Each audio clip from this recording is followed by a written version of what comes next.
동네에서 금괴나 빼돌리던 조직을 한번 상상해 보시죠.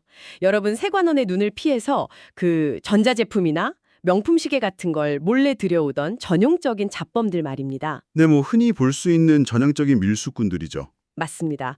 그런데 이 잡범들의 손에 하루아침에 정부의 아무런 제재도 없이 수백 킬로그램의 군사급 RDX 폭격과 돌격소총이 쥐어진다면 어떨까요? 상상만 해도 끔찍한 일이죠. 1993년 3월 12일 인도 뭄바이에서 이것은 영화 속 가정이 아니라 처참한 현실이었습니다.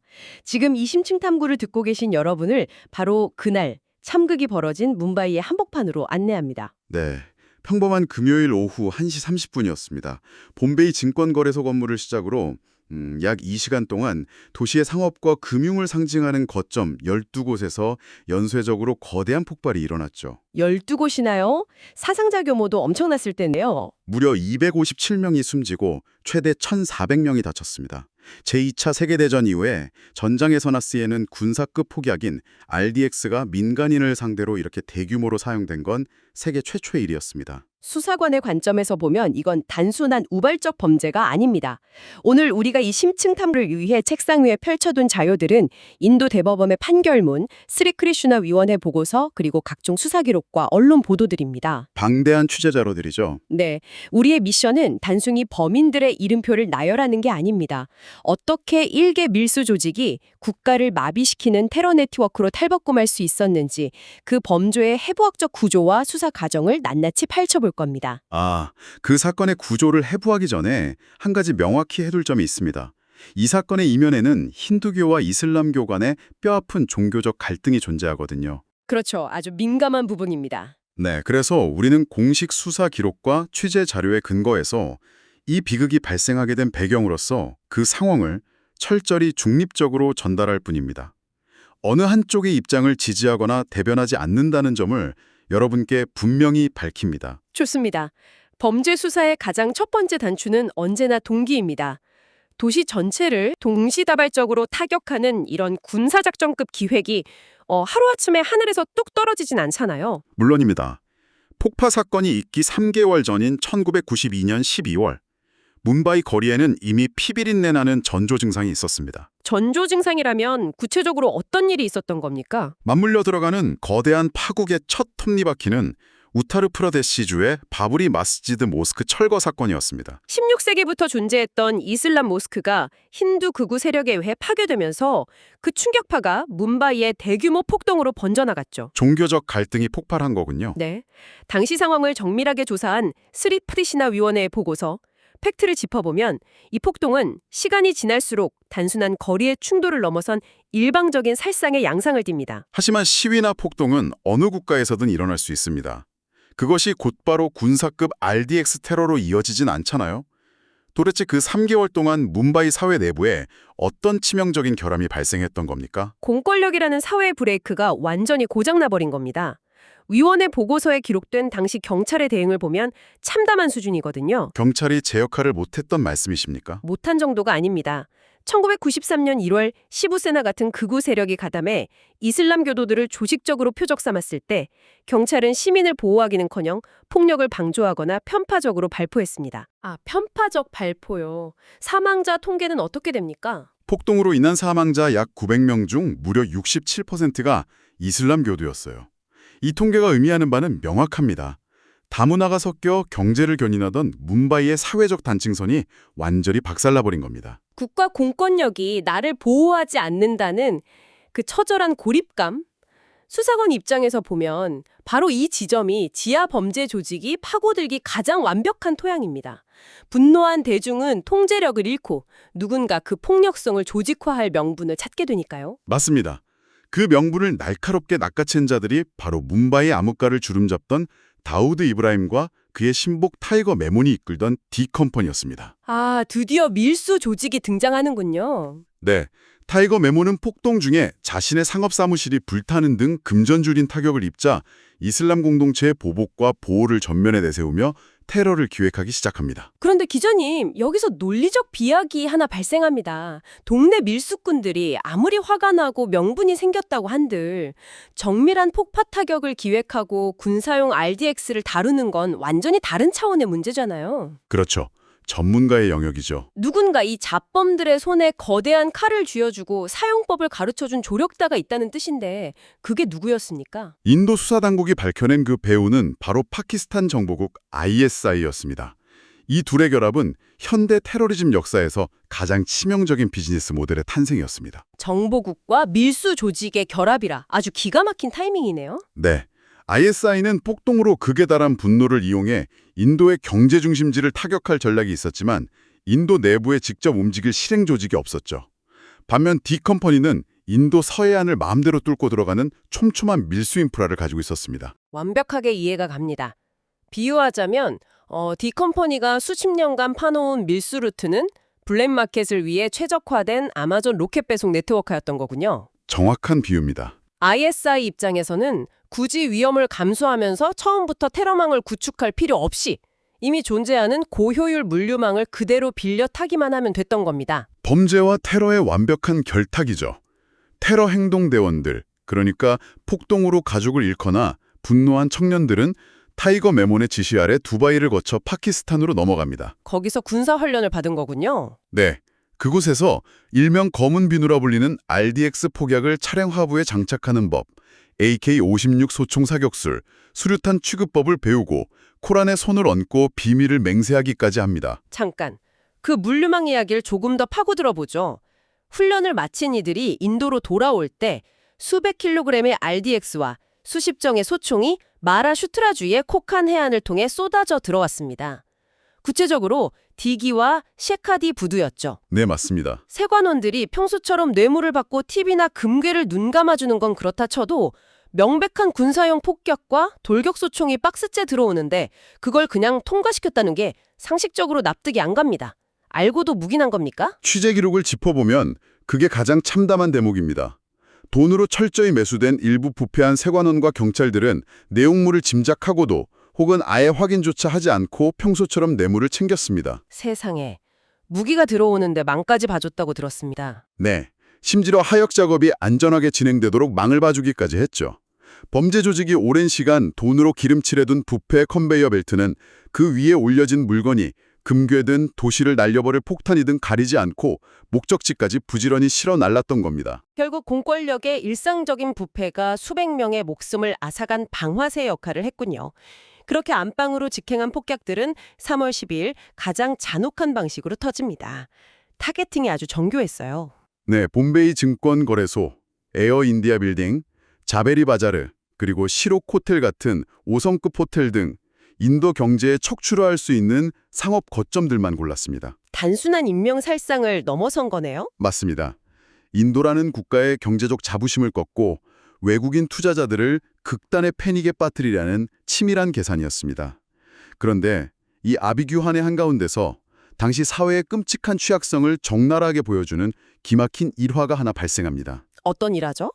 샤라드 파와르, 당시 마하라시트라주 총리가 텔레비전에 나와 대국민 발표를 하면서 실제 12곳이었던 폭발을 13곳이라고 부풀려 발표한 겁니다. 아니 잠깐만요. 주 총리가 공식 브리핑에서 테러 피해 지역을 허위로 발표했다고요? 나중에 진실이 밝혀지면 엄청난 정치적 후폭풍이 일 텐데 대체 왜 그런 무리수를 둔 겁니까? 국가가 거짓말을 무기로 써야 할 만큼 상황이 벼랑 끝이었기 때문입니다. 폭발의 실제 타겟은 대부분 힌두교도들이나 경제 주체들이 집중된 곳이었습니다. 아, 폭동이 다시 일어날까 봐 두려웠던 거군요. 바로 그겁니다. 주 총리는 폭발 지역에 이슬람 밀집 지역도 포함되었다고 가상의 장소를 하나 끼워 넣었습니다. 이 사건이 힌두교도를 겨냥한 일방적인 표적 테러로 굳어지면 석 달 전 수백 명이 죽었던 그 잔혹한 종교 폭동이 뭄바이 거리에 또다시 재현될 것이 뻔했으니까요. 참, 정부가 시민들끼리 서로 죽고 죽이는 학살을 막기 위해 테러 공격에 대한 거짓말을 유포해야만 했다니 그야말로 국가 시스템의 완전한 딜레마를 보여주네요. 자, 그럼 본격적인 수사 과정을 들여다보죠. 범죄가 아무리 완벽해 보여도 수사관들은 현장에 남겨진 아주 사소한 균열을 비집고 들어가는 법이거든요. 그 결정적인 균열은 라케시 마리아 부국장이 이끄는 수사팀이 월레리라는 지역에서 발견한 마루티 승용차 한 대에서 시작되었습니다. 폭발 현장이 아닌 곳에 있던 차였나요? 네, 폭발에 사용되지 않고 덩그러니 남겨진 차였는데 경찰이 조심스럽게 문을 열어보니 그 안에 AK-56 소총 7정과 수류탄들이 방치되어 있었죠. 심지어 열쇠가 꽂힌 채로요. 훈련까지 받은 자들이 무기를 가득 실은 차를 열쇠까지 꽂아두고 길거리에 버렸다. 수사관 촉으로 볼 때 이건 계획이 심각하게 틀어졌거나 현장에서 극도의 패닉에 빠져 도주했다는 명백한 증거네요. 맞습니다. 수사팀이 즉각 그 차량의 등록증을 조회해보니 놀랍게도 소유주가 루비나 메몬이었습니다. 작전의 핵심 설계자인 타이거 메몬의 가족이었죠.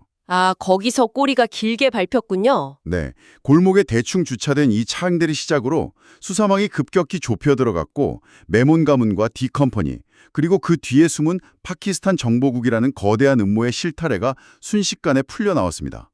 이후 수사를 통해 수백 킬로그램의 RDX가 추가로 발견되며 더 큰 참사를 막을 수 있었죠. 범인들의 윤곽을 명확히 특정했으니 이제 법의 심판대에 세울 차례군요. 인도 정부는 테러 및 파괴활동 방지법, 즉 타다 특별법정을 세웁니다. 재판 과정은 어땠습니까? 죗값의 무게가 공평하게 배분되었나요? 사법 정의의 씁쓸한 한계를 보여주는 기나긴 마라톤이었습니다. 코대 판사 주재로 단일 재판에서 무려 100명 이상이 유죄 판결을 받았죠. 100명 이상이면 엄청난 규모네요. 유명인도 껴있었다고 들었는데요. 네, 불법 무기를 숨겨준 혐의로 실형을 산 유명 발리우드 스타 산제이 더트도 포함되어 있어서 대중의 엄청난 이목을 끌었습니다. 하지만 이 재판에서 가장 격렬한 논쟁을 불러일으킨 인물은 타이거 메몬의 동생 야쿤 메몬이었습니다. 동생 야쿱은 조직에서 어떤 역할을 했죠? 무기를 운반하는 행동대장이었나요? 아니요, 그는 공인회계사 출신이었습니다. 형을 도와 테러 자금 조달을 관리한 조직의 브레인이었죠. 문제는 그가 법정에 서게 된 과정과 그에 대한 사법부의 처우입니다. 어떤 문제가 있었습니까? 이 모든 참사를 기획하고 스위치를 누른 진짜 보스들, 타이거 메몬과 다우드 이브라힘은 사건 직후 파키스탄 등으로 유유히 도주해버렸습니다. 그런데 야쿱은 이듬해 해인 1994년 당국의 손에 들어옵니다. 아, 체포된 건가요? 여기서 입장이 갈립니다. 인도 당국은 뉴델리 기차역에서 그를 체포했다고 발표했지만 야쿱 본인은 네팔에서 자발적으로 투항했다고 엇갈린 주장을 냅니다. 수사 기록상 당국에 의한 체포와 범죄자의 자발적 투항은 형량을 가르는 결정적 요소입니다. 플레바게닝의 핵심이기도 하고요. 야쿱이 수사에 협조적인 태도로 보였습니까? 협조적이라는 말 그 이상이었습니다. 그는 인도로 넘어올 때 파키스탄 정보국 ISI의 개입을 완벽히 입증할 수 있는 비디오 테이프, 여권, 서류 등 결정적 증거가 담긴 트렁크를 통째로 수사당국에 넘겼습니다. 아, 테러의 국제적 배후를 밝히는 스모킹 건을 가져온 거네요. 네, 인도 정보국의 전 고위 관리였던 비라만 같은 인물조차 파키스탄의 비호라는 안전을 포기하고 귀국해 수사에 결정적으로 기여한 자를 사용시키는 것은 국가의 배신이라고 공개적으로 반발할 정도였습니다. 수사관 입장에서 보면 이건 치명적인 선례입니다. 내부 고발자나 핵심 조력자가 엄청난 증거를 싸들고 투항했는데 사형이라는 최고형을 내린다면 앞으로 어떤 범죄자가 자발적으로 국가에 협조하겠습니까? 그렇죠. 하지만 수많은 법적 논란과 인권단체의 탄원에도 불구하고 결국 2015년에 100명이 넘는 유죄 판결자 중 유일하게 야쿤 메몬의 사형이 집행되었습니다. 결국 사형당했군요. 진짜 주범들은 어떻게 됐습니까? 정작 스위치를 누른 타이거 메몬과 다우드 이브라힘은 30년이 넘은 지금까지도 잡히지 않았습니다. 최근인 2025년 4월 언론 보도를 보면 사건 발생 무려 32년이 지나서야 도주 중인 타이거 메몬의 뭄바이 부동산 14곳이 인도 중앙정부로 환수 조치되었다는 뒤늦은 판결이 나왔을 뿐입니다. 하수인들과 금고지기는 교수대에 매달고 정작 배후에서 모든 것을 조종한 마스터마인드들은 수십 년간 안전한 곳에서 호화로운 도피 생활을 즐긴다. 이것이 1993년 뭄바이 테러가 보여준 사법정의의 현주소군요. 맞습니다. 대중이 국가의 시스템을 불신하게 만드는 완벽한 처방전이죠. 이 불완전한 사법적 결말은 뭄바이의 지형 전체에 아주 깊은 흉터를 남겼습니다. 도시의 지형까지 변했습니까? 네, 테러 이후 뭄바이는 심리적으로 또 물리적으로 철저히 쪼개졌습니다. 폭동과 테러를 거치며 극심한 공포에 질린 이슬람 소수자들은 도시의 중심 상권에서 외곽의 문브라 같은 지역으로 밀려나 심각한 개토화를 겪게 됩니다. 모든 종교와 계층이 뒤섞여 경제를 굴리던 도시에 보이지 않는 거대한 장벽이 세워진 거군요. 한적가운 일입니다.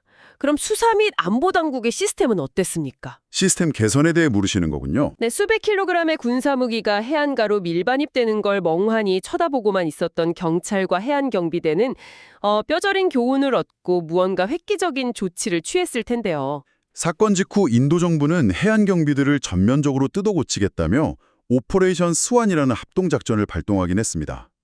하지만 그 결과는 참혹한 실패에 가까웠습니다. 또 실패했단 말입니까? 이유가 뭐죠? 감시 장비는 여전히 낡아 있었고 무엇보다 해군, 해안경비대, 주경찰 사이의 지독한 밥그릇 싸움 때문이었습니다. 즉 정보가 부서별로 고립되는 할고주의 현상 때문에 기관 간의 협력과 정보 공유가 전혀 이루어지지 않았죠. 부서 간 장벽이 안보에 구멍을 만든 거네요. 네, 이 시스템의 구멍이 초래한 대가는 가혹했습니다.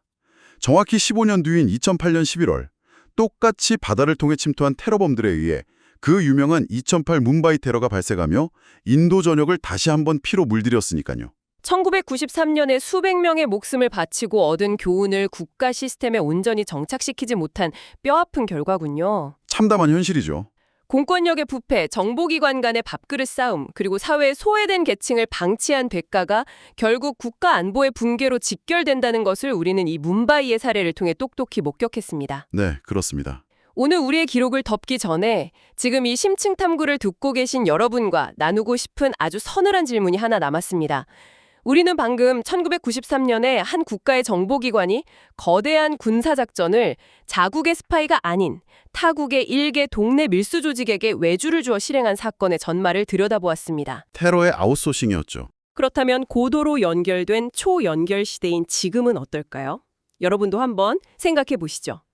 국가의 지원을 받는 거대한 배후 세력들이 다크맵에 숨어있는 점조직 같은 사이버 범죄자들에게 국가 인프라 마비나 해킹을 아웃소싱하는 시대입니다. 폭력의 형태만 진화한 거네요. 맞습니다. 물리적인 RDX 폭약과 낡은 밀수선이 랜섬웨어와 암호화폐로 모습만 바뀌었을 뿐입니다. 폭력을 하청주고 대가를 지불하는 이 기괴한 테러의 기익 이코노미는 이미 우리 사회에 깊숙이 파고들어 있습니다. 섬뜩한 이야기입니다. 1993년에 뭄바이 해안선은 오늘날 여러분의 스마트폰 혹은 우리가 의존하는 국가 전력망의 어디쯤에 그어져 있을까요? 오늘 밤 보이지 않게 작동하고 있는 이 현대판 밀수 루트에 대해 여러분도 한번 고민해 보셨으면 합니다. 오늘 심층 탐구는 여기까지입니다.